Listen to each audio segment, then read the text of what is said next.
हाँ भाई, तो कैसे हैं सब? सब बढ़िया सबके जीवन में? देखो, आज एक और मज़ेदार चीज़ है अपनी। अब मैंने बोला ना डीएनए रेप्लिकेशन अपन पढ़ेंगे, मतलब कि अब हम लोग क्या बनाएंगे, डीएनए से डीएनए। ठीक है, डीएनए से हम क्या बनाएंगे, डीएनए। अच्छा, डीएनए से जब डीएनए बनेगा तो कैसे बनेगा, semi conservative mode of DNA replication से। सिंपल है। आज हम लोग क्या करेंगे, मैकेनिज्म पढ़ेंगे डीएनए रेप्लिकेशन का, मतलब इसके पूरे अंदर जाएंगे। डी रेप्लिकेटिंग फॉर्क बनेगा, कौन से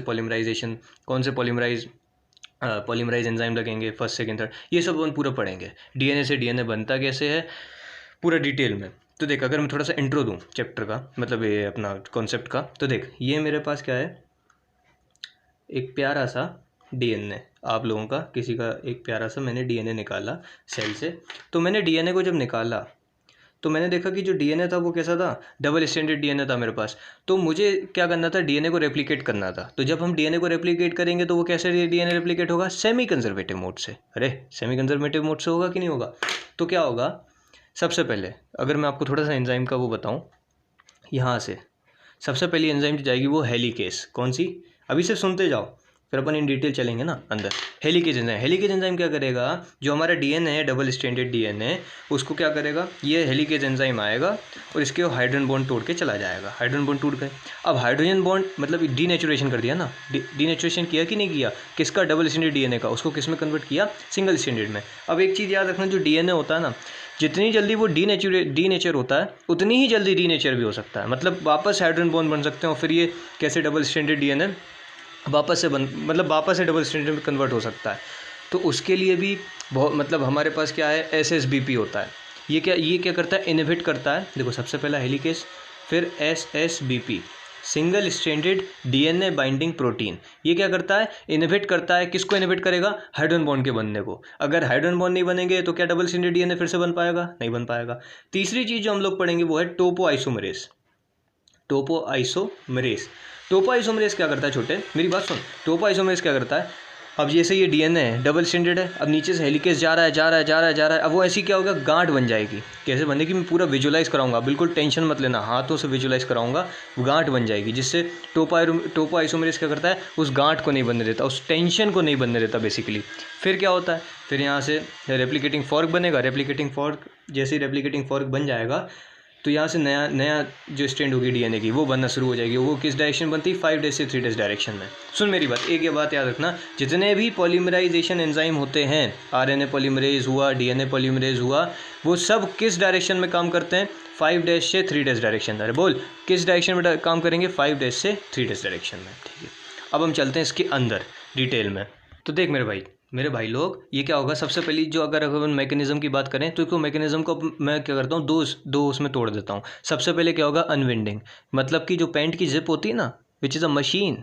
पैंट की जिप क्या मशीन है, सुना होगा तो 3 इडियट्स में। तो देखो, अनविंडिंग या फिर अनजिपिंग, इसमें क्या होगा, जो हम जिप खोलते हैं ना पैंट की, उसको खोल दो, मतलब कि डीएनए की जिप को हमने खोल दिया, मतलब हाइड्रोजन बॉन्ड तोड़े, किसकी मदद से, हेलिकेस, अभी मैं बताऊंगा, उसकी टेंशन नहीं। एच से हेलिकेज, एच से हाइड्रोजन बॉन्ड, तो हाइड्रोजन बॉन्ड टूटेंगे तो क्या हुआ, अनजिपिंग, मतलब अनविंडिंग। फिर दूसरी चीज़ क्या हुई, फॉर्मेशन ऑफ न्यू चेन। ये कैसे होगा, आरएनए प्राइमर लगेगा आके, कैसे लगेगा वो अभी चल रहा है, अपन उसकी टेंशन मत लो। चलो, तो देखो सबसे पहले क्या है, अनविंडिंग या फिर क्या, अनजिपिंग। ठीक है, बात याद रखना, जो डीएनए है हर कहीं से नहीं टूटता। मेरी बात सुन, जो डीएनए है वो हर कहीं से नहीं टूटता, एक स्पेसिफिक साइट होती है जिसको हम बोलते हैं इनिशिएशन पॉइंट। जिसको हम क्या बोलते हैं, इनिशिएशन पॉइंट, जिसको हम क्या बोलते हैं, इनिशिएशन पॉइंट। इसको जो डीएनए है वो कहाँ से रेप्लिकेट होगा, ORI, क्वेश्चन पूछ लेगा, ओरिजिन ऑफ रेप्लिकेशन, मतलब ये वो पॉइंट होगा जहाँ से डीएनए क्या होगा, रेप्लिकेट होगा। डीएनए क्या करेगा, रेप्लिकेट, उसकी रेप्लिका बनाएगा, उसकी कॉपी बनाएगा। हाँ, तो वो उस पॉइंट को हम क्या बोलते हैं, ओरिजिन ऑफ रेप्लिकेशन। एक और सुन, हम लोग कौन है, यूकैरियोट्स हैं प्रोकैरियोट्स हैं, यूकैरियोट्स हैं हम लोग, पक्का ना, किसी को शक तो नहीं है। हाँ, तो हम लोग क्या है, यूकैरियोट्स हैं। तो यूकैरियोट्स में क्या होता है, ये आपको चीज़ अगर पता है तो अच्छी बात है। यूकैरियोट्स में क्या होता है, ओरिजिन ऑफ रेप्लिकेशन का जो काउंट होता है, कह लो वो ज़्यादा होते हैं, इसलिए हमारा डीएनए ज़्यादा बार रेप्लिकेट करता है as compared to prokaryotes. Prokaryotes में क्या होता है, प्रोकैरियोट्स में ओरिजिन ऑफ रेप्लिकेशन कम होते हैं, तो उनका डीएनए उतनी बार ही रेप्लिकेट कर पाता है। अच्छा, ये तो हो गया अपना। अब अपन इसके थोड़े उस पर अंदर घुसते हैं। ओरिजिन ऑफ रेप्लिकेशन हो गया, ठीक है। और प्रोकैरियोट्स में क्या होता है, एक ही ओरिजिन ऑफ रेप्लिकेशन होता है बेसिकली, और हमारे में थोड़े से ज़्यादा ओरिजिन ऑफ रेप्लिकेशन होते हैं, इसलिए हमारा डीएनए ज़्यादा बार रेप्लिकेट करता है। अब सुन, अब ये हमारा क्या था, डीएनए था। मैंने बोला था मैं विजुलाइज कराऊंगा, तो ये मेरा क्या है, डीएनए है। मैंने मतलब एक विजुलाइजेशन के लिए मैंने बताया। और याद रखना, एक सेल में कितने मीटर डीएनए होता है, 2.2 मीटर डीएनए होता है, ठीक है। अब मेरे पास ये क्या है, मेरा प्यारा सा डीएनए मैंने निकाला अपनी सेल में से अभी अभी। तो देख, ये मेरा क्या है, डीएनए है। 2.2 मीटर का तो नहीं है, थोड़ा सा ज़्यादा है। तो देख, इसमें मतलब थोड़ा सा कम ही है बेसिकली। तो इसमें क्या हुआ, सबसे पहले ये हमारा कौन है, एच, हेलिकेज एंजाइम। ये बीच में क्या होते हैं, हाइड्रोजन बॉन्ड होते हैं। ये बीच में क्या होते हैं, डीएनए के बीच में क्या होते हैं, मतलब जो डीएनए की जो 2 स्ट्रैंड्स होती हैं वो किससे अटैच होती हैं, हाइड्रोजन बॉन्ड से। तो मैंने माना कि ये हाइड्रोजन बॉन्ड्स हैं। देखते जा, ये क्या है, हाइड्रोजन बॉन्ड है, ठीक है। नीचे हमारा कौन बैठा हुआ है, हेलिकेज। नीचे कौन बैठा है, हेलिकेज। वो क्या करेगा, ये हाइड्रोजन बॉन्ड को तोड़ेगा। ये हाइड्रोजन बॉन्ड को तोड़ेगा। अब जैसे ही हाइड्रोजन बॉन्ड को तोड़ेगा, जो हमारा डबल स्ट्रैंडेड डीएनए था वो किस में कन्वर्ट हो जाएगा, सिंगल स्ट्रैंडेड। ये दिख रहा है, ये किस में कन्वर्ट हो गया, सिंगल स्ट्रैंडेड डीएनए में। तो हेलिकेज सबसे पहला कौन सा एंजाइम, हेलिकेज। एच से हेलिकेज, ये क्या करता है, जो हमारे हाइड्रोजन बॉन्ड होते हैं, जो हमारे डीएनए में हाइड्रोजन बॉन्ड होते हैं, उनको क्या करेगा, ब्रेक करेगा, ठीक है। हेलिकेज का काम हो गया। अब सुन, अब मैंने बताया था कि ये जितनी जल्दी डीनेचर हुआ, जितनी जल्दी इसके हाइड्रोजन बॉन्ड टूटे, उतनी जल्दी ये क्या हो सकता है, रीनेचर। मतलब कि उतनी जल्दी वापस से हाइड्रोजन बॉन्ड बन सकते हैं। उसको रोकने के लिए कौन है हमारे पास, SSBP। लिख लो, single stranded DNA binding protein, SSBP। ये क्या करता है, यहाँ ये इसका काम भी तो जब मालूम होना चाहिए ना। ये क्या करता है, इनहिबिट करता है रीनेचुरेशन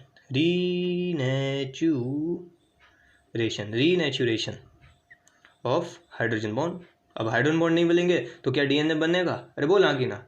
अब हाइड्रोजन बॉन्ड नहीं मिले तो फिर से डबल स्ट्रैंडेड डीएनए नहीं बन पाएगा। SSBP का काम हो गया। अब क्या हुआ, हाइड्रोजन बॉन्ड मतलब हेलिकेज यहाँ से हाइड्रोजन बॉन्ड तोड़ते जा रहा है। तो यहाँ पे क्या आ जाएगी, एक पॉइंट के बाद टेंशन। ये क्या आ गई, टेंशन। देख, ये क्या आ गई, टेंशन। अब क्या हुआ, नीचे से हाइड्रोजन बॉन्ड टूटते जा रहे थे। कौन तोड़ रहा था, हेलिकेज तोड़ रहा था। तो यहाँ पे क्या आ जाएगी, टेंशन। अब क्या हेलिकेज, अब अपना हेलिकेज कहेंगे ये, तो हेलिकेज क्या आगे बढ़ पाएगा, क्यों नहीं बढ़ पाएगा, क्योंकि क्या आ गई है, आगे टेंशन आ गई है। देखना, आगे नहीं बढ़ पा रहा, क्यों, क्या आ गई है, टेंशन आ गई। उसके लिए हमारे पास कौन है, टोपोआइसोमरेज। उसके लिए हमारे पास क्या है, टोपोआइसोमरेज। क्या ये एंजाइम है, और नहीं क्या, ये क्या है, topoisomerase, which is an enzyme. अच्छा, क्या है, एंजाइम होता है। अच्छा, इसको प्रोकैरियोट्स में लिख ले भाई, क्या पता यहीं से पूछ ले। प्रोकैरियोट्स में इसको हम क्या बोलते हैं, डीएनए। इसको हम क्या बोलते हैं प्रोकैरियोट्स में, डीएनए गायरेस।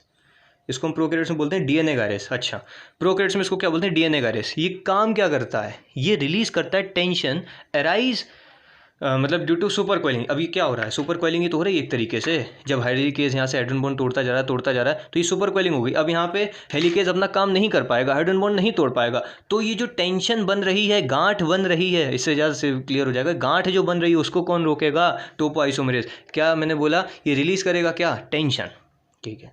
ये टेंशन को क्या कर देगा, कम कर देगा, जिससे क्या होगा, सुपर कोइलिंग से जो टेंशन आ रही है वो कम हो जाएगी। तो हेलिकेज अपना धीरे धीरे काम करता जाएगा, ठीक है। अब सुन, मेरी एक और बात सुन। हमें पता है प्रोकैरियोट्स में बोले तो ई कोलाई, एसर्शिया कोलाई में डीएनए रेप्लिकेशन जल्दी होता है। हाँ, 20 मिनट में हो जाता, हमने बताया था 20 मिनट में हो जाता है। और हमारे में घंटे लगते हैं, है ना, few hours. In eukaryotes few hours, ठीक है।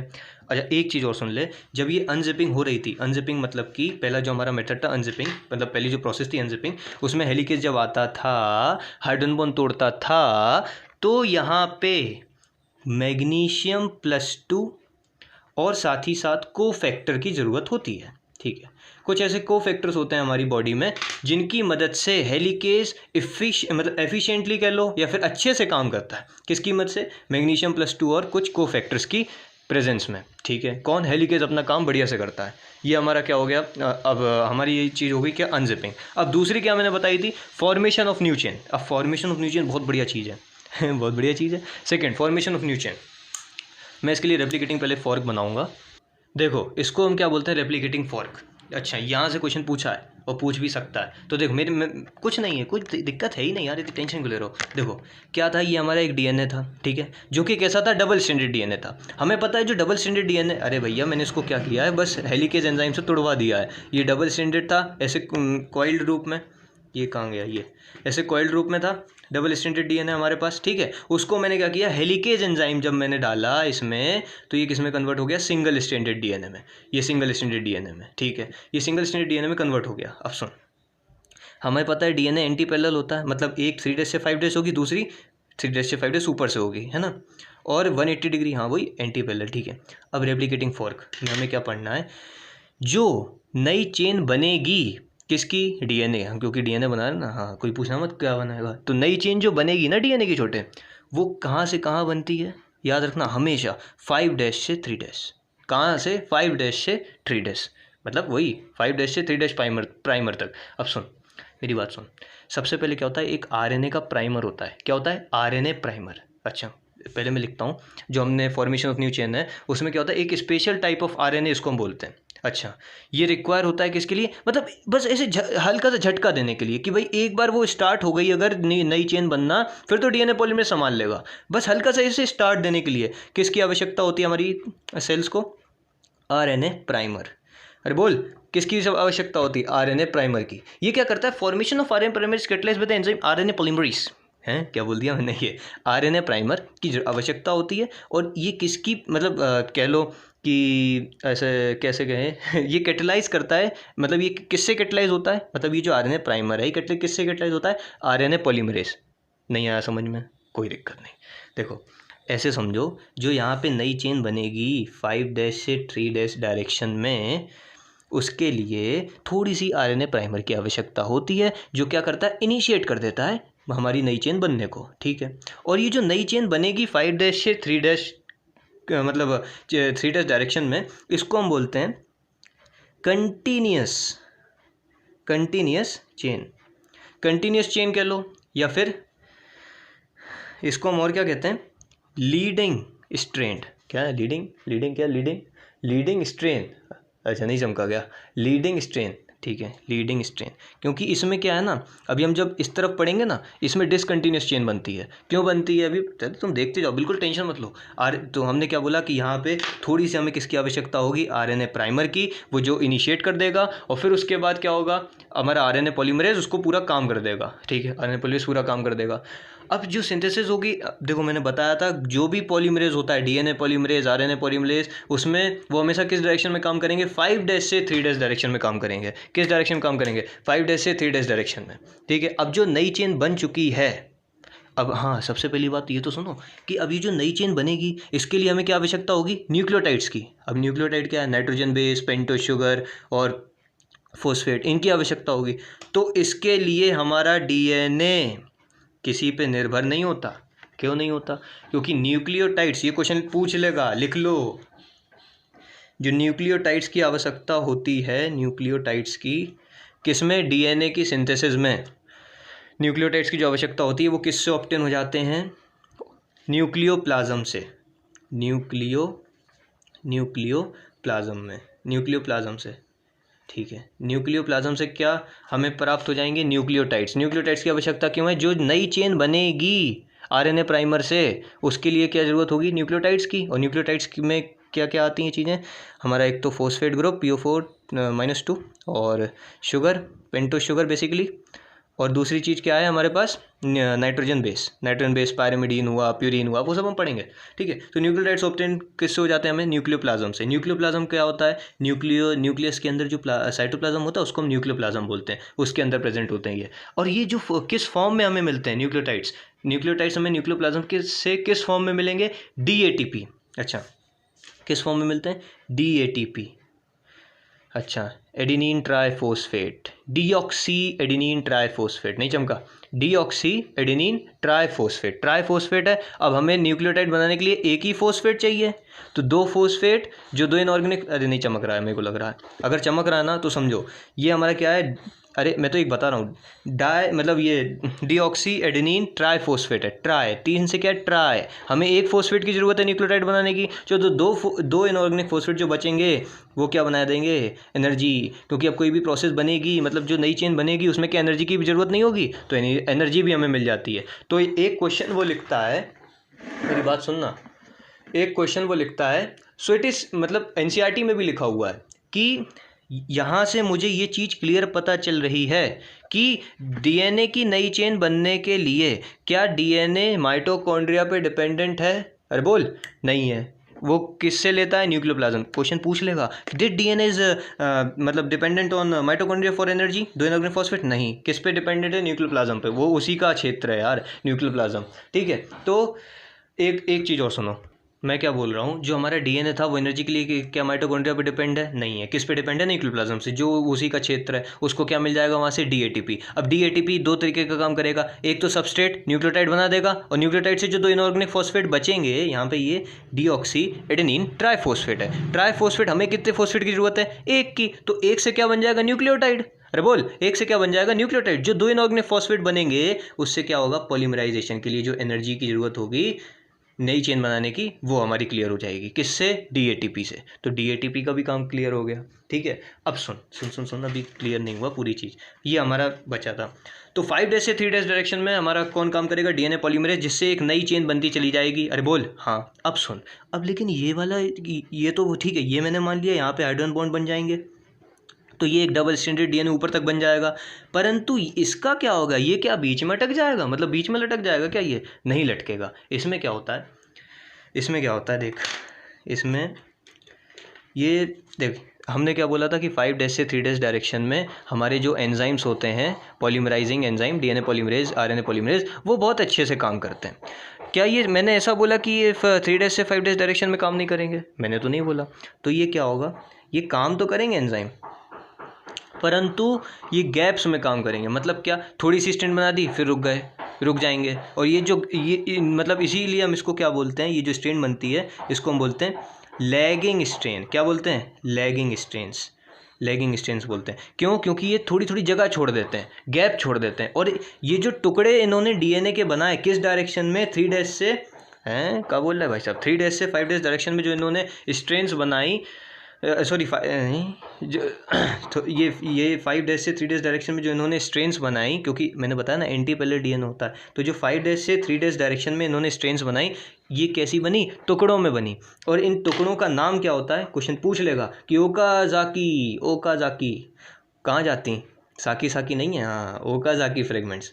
इनको हम क्या बोलते हैं? Okazaki fragment. और ये जो ओकाजाकी फ्रेगमेंट्स बनते हैं, वो कौन सी स्ट्रेन होती है? लैगिंग स्ट्रेन होती है। किस डायरेक्शन बनती है? 5' से 3' डायरेक्शन में।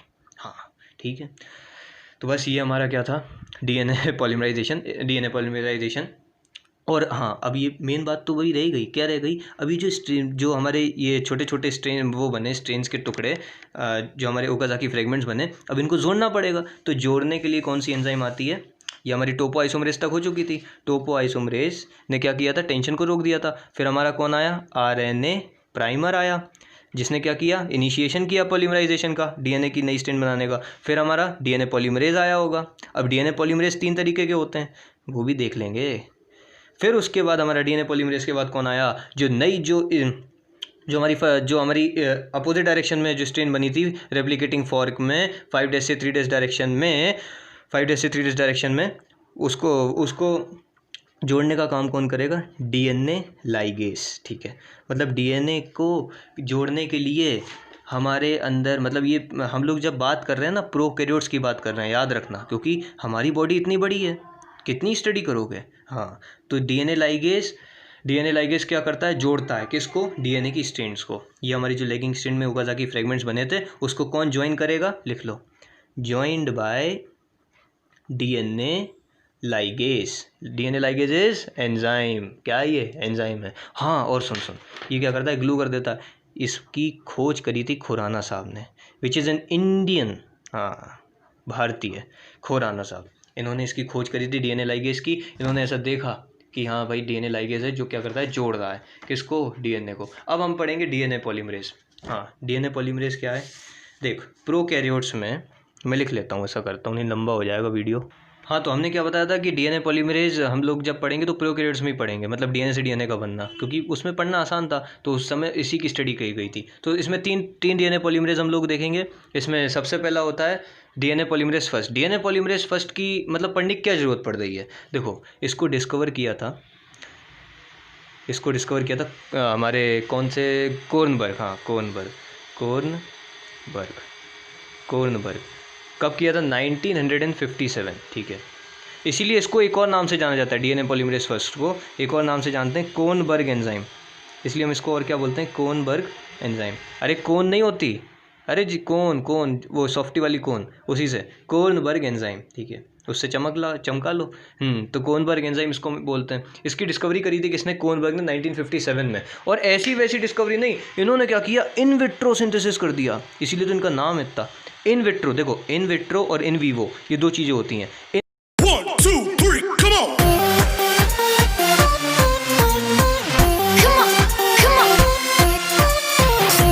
इन विट्रो में क्या होता है? हम आर्टिफिशियली सिंथेसिस करते हैं, बॉडी में नहीं करते, आर्टिफिशियली लेबोरेटरी में हम इस सिंथेसिस कर देते हैं, इसलिए इसको बोलते हैं इन विट्रो। और इन वीवो जो नेचुरल हो रहा है। इन्होंने क्या किया? डीएनए पॉलीमरेज फर्स्ट को, जिसको हम कोर्नबर्ग एंजाइम भी बोलते हैं, इन विट्रो सिंथेसिस कर दिया, इसलिए तो इनका नाम चल गया था, इन विट्रो सिंथेसिस किया। और इन्होंने ये भी बता दिया कि ये जो है 1000 न्यूक्लियोटाइड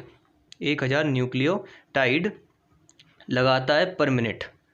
किसमें? डीएनए की जो नई स्ट्रैंड बन रही है उसमें 1000 न्यूक्लियोटाइड लगाता चला जाता। अब डीएनए तो बहुत है ना यार, हमारी बॉडी में 2.2 मीटर है, एशेरिया कोलाई में 1.3 मिलीमीटर है, तो वो क्या एक सेल की बात है? एक सेल में 1.3 मिलीमीटर है, तो 1000 जो नई स्ट्रैंड बनेगी उसमें 1000 न्यूक्लियोटाइड फटाफट पर मिनट लगाता चला जाएगा डीएनए पॉलीमरेज फर्स्ट। इसको हम और क्या बोलते हैं? इसको हम रिपेयर एंजाइम बोलते हैं।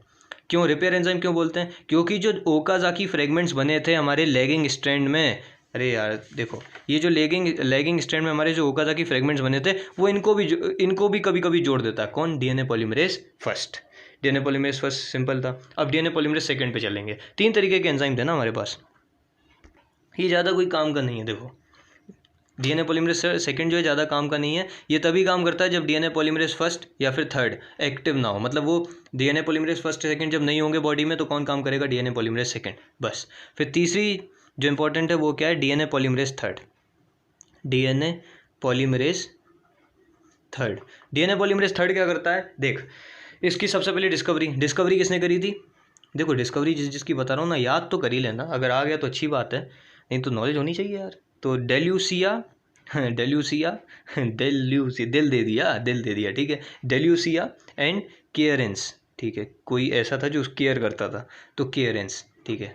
डेल्यूसिया एंड केयरेंस ने इसकी डिस्कवरी करी थी, ठीक है। इन्होंने क्या बोला कि ये जो एंजाइम है वो रेप्लिकेस हैं, वही हमने पता है कि रेप्लिका बनाएगी किसकी? डीएनए की, इसलिए इन्होंने रेप्लिकेस एंजाइम का नाम भी दे दिया इसको। क्या दे दिया? रेप्लिकेस, ठीक है। और ये जो है DNA polymerase third, it is the main enzyme. कैसा है? मेन एंजाइम किसका? डीएनए पॉलीमराइजेशन का जो मेन एंजाइम है वो कौन है? डीएनए पॉलीमरेज थर्ड, जो कि, सुन लो मेरी बात, जो कि 1500 न्यूक्लियोटाइड बनाता है नई स्ट्रैंड में पर मिनट। डीएनए पॉलीमरेज फर्स्ट कितने बना रहा था? 1000 न्यूक्लियोटाइड। ये कितने बना रहा है? 1500। इसलिए ये क्या है? Main enzyme. किसका? डीएनए पॉलीमराइजेशन का, ठीक है। इसको हम और किस नाम से जानते हैं? रेप्लिकेस। अब कुछ जैसे मैं स्पेशल पॉइंट बताऊं अगर लास्ट में, बस लास्ट है, रुक जाओ 2 मिनट और रुक जाओ, लास्ट देख, जो हमारी सेल साइकिल हमने पढ़ी है, मतलब हमारी क्या, वो जो सेल साइकिल जो होती है हमने पढ़ी है कि भैया पहले एम फेज, फिर G1, फिर S, फिर G2, फिर M फेज। तो हमने क्या बोला था कि S फेज में क्या होता था? डीएनए रेप्लिकेट करता था। और जो, अब सुन, डीएनए रेप्लिकेट करेगा किसमें? S फेज में। और G1 फेज में ही कौन बन के बैठा जाएगा? DNA polymerase. अरे सुना कि नहीं सुना? डीएनए पॉलीमरेज कब बन के बैठ जाएगा? मतलब फंक्शनल, लेकिन वो S फेज में होगा। और बन के कब बैठ जाएगा? G1 फेज में। डीएनए पॉलीमरेज G1 फेज में बन जाएगा, ठीक है। और S फेज में फंक्शनल होगा, मतलब एक्टिव हो जाएगा, फंक्शनल होगा। उसमें क्या करेगा? ये नया डीएनए बनाएगा। अरे बोल, ठीक है। फिर जितने भी डीएनए पॉलीमरेज हमने पढ़े फर्स्ट सेकंड थर्ड, ये किस डायरेक्शन में मतलब एक्ट करेंगे, मतलब अरे यार अपन ने पढ़ा, देख भाई इतनी बार में चिल्ला चिल्ला बोला कि 5' से 3' डायरेक्शन जो है वो साइट होती है किसकी, डीएनए पॉलीमराइजेशन की। कोई सा भी हो, आरएनए पॉलीमरेज हो, डीएनए पॉलीमरेज हो, ये किस डायरेक्शन में काम करता है, 5' से 3' डायरेक्शन में। ठीक है, अच्छा तो क्या ये 3' से 5' डायरेक्शन में भी काम करेंगे कि नहीं करेंगे, मैंने बताया था करेंगे, क्यों नहीं करेंगे।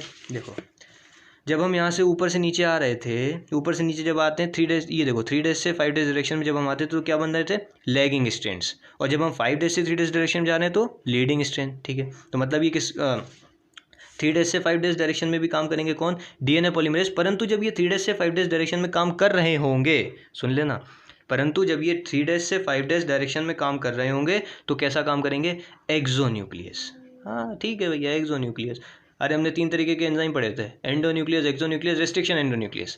एक्सोन्यूक्लियस मतलब जो एंड पे काम करें, कहाँ, एंड पे, जो हमारी स्ट्रेन है उसके एंड पे, उसको हम बोल देते हैं। तो बस ये छोटे छोटे बीच में क्या बनते थे, गैप, उन फ्रेगमेंट्स को हम क्या बोलते थे, ओकाज़ाकी फ्रेगमेंट्स। ठीक है, अब एक और मेरी बात सुन, एक डिफरेंस और क्लियर कर लो कि यदि कोई फेलियर हो जाता है सेल डिवीजन में आफ्टर डीएनए रेप्लिकेशन तो क्या होता है, पॉलीप्लॉइडी आती है। कैसी कैसी कंडीशन आती है, पॉलीप्लॉइडी। ठीक है भाई साहब, ठीक है हम समझ गए। कोई अगर फेलियर हो जाता है सेल डिवीज़न में डीएनए के रेप्लिकेशन होने के बाद, मतलब एक ही सेल रहेगी उस समय, क्योंकि डीएनए पूरी जो सेल है वो सेल साइकिल जो चलती है एम फेज़ में पूरी 2 में टूट जाती हैं, साइटोकाइनेसिस जब हो जाता है। तो एस फेज़ के बाद अगर मान लो सेल साइकिल रुक गई तो क्या हो जाएगा, पॉलीप्लॉइडी, 2 डीएनए हो जाएंगे एक सेल में, मतलब 4C कंटेंट। हाँ अब से क्लियर हुआ ना। तो ये हमारा पूरा डीएनए पॉलीमराइजेशन था। इसके बाद ट्रांसक्रिप्शन लाएंगे, अगर अच्छा लगा हो तो बताना जरूर। अगर एक बार अंदर फिर से चलना चाहते हो तो कुछ नहीं था हमारे पास, पूरे एंजाइम एक बार मैं क्लियर कर देता हूँ। देखिए हमारे पास क्या था, डीएनए था, ठीक है, डीएनए था। अब डीएनए था तो सबसे पहले कौन आया, एच क्यों आया, हाइड्रोजन बॉन्ड तोड़ने के लिए, हेलिकेज एंजाइम। ये हेलिकेज एंजाइम आया, इसने क्या किया, हाइड्रोजन बॉन्ड तोड़ दिया। हाइड्रोजन बॉन्ड तोड़ दिया तो हमारा क्या बन गया, सिंगल स्ट्रैंडेड डीएनए बना। और फिर ऐसा एक स्ट्रक्चर बना था जिसको हमने क्या बोला, रेप्लिकेटिंग फॉर्क। अब यहाँ से क्या होगा, यहाँ से नई स्ट्रैंड बनेगी डीएनए की। अरे बोल, यहाँ से क्या बनेगी, नई स्ट्रैंड बनेगी डीएनए की। उसको कौन जोड़, सबसे पहले कौन लगाएगा, आरएनए प्राइमर। आरएनए प्राइमर क्या करेगा, सिर्फ एक्टिवेशन, हल्का सा धक्का दे देगा। फिर उसको कौन संभाल लेगा, डीएनए पॉलीमरेज। डीएनए पॉलीमरेज किस डायरेक्शन में काम करेगा, 5' से 3' डायरेक्शन में। तो क्या वो 3' से 5' डायरेक्शन में काम नहीं करेगा, करेगा, परंतु एक्सोन्यूक्लियस मतलब छोटे छोटे फ्रेगमेंट बना देगा, ओकाज़ाकी फ्रेगमेंट। उसको कौन जोड़ेगा, डीएनए लाइगेज जोड़ देगा भविष्य में।